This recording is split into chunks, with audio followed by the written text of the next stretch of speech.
Conscient que l'avenir du pays dépend de l'engagement patriotique de sa jeunesse, décide de jouer sa partition dans le cadre d'une journée de sensibilisation de l'électorat malien à Dakar. Il s'agira de demander à tous les Maliens enrôlés au RAVEC de retirer leur carte NINA, qui est la première arme du changement et d'alternance démocratique. De demander à tout l'électorat de ne plus voter pour les gadgets de campagne électorale et pour de l'argent, mais de comprendre le projet de société des candidats et de voir leur pertinence.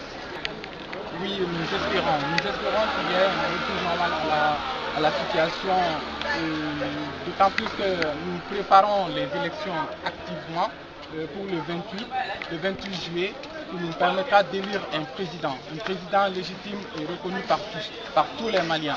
Voilà, donc après que le nouveau président se remettra à ses tâches, nous espérons vraiment et nous prions le bon Dieu que la situation se normalise dans notre pays une bonne fois pour toutes.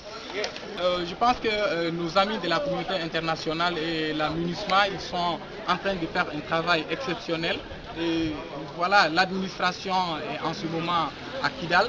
Il y a le gouverneur de Kidal qui est installé en ce moment. Les pays alliés y sont, et puis la MINUSMA, ils sont en train de travailler activement pour la tenue des élections le 28 juillet. Et j'espère que la situation va se normaliser rapidement et que les élections puissent se tenir dans tout le territoire du Mali. Voilà, en fait, cette campagne de sensibilisation est partie d'un constat. Lorsque nous nous sommes rapprochés de nos autorités consulaires, nous avons constaté peut-être qu'il y a un taux de retrait des cartes NINA qui est l'équivalent des cartes d'électeurs d'à peu près 50%. Vous savez qu'à Dakar, il y a eu à peu près 10 000 personnes qui ont été enrôlées ici. Donc on peut dire qu'il y a 5 000 qui ont retiré et il y a 5 000 autres qui sont en rate. Donc vu ce constat,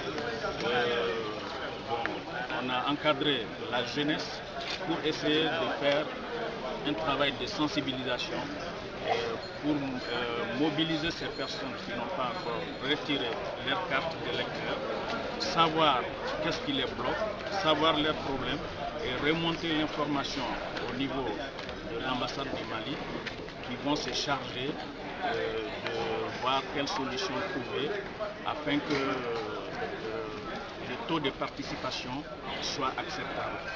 Donc c'est ça un peu notre démarche, c'est une démarche citoyenne pour que nous aussi nous essayons de jouer notre partition dans le cadre de la sortie des crises au niveau de notre pays.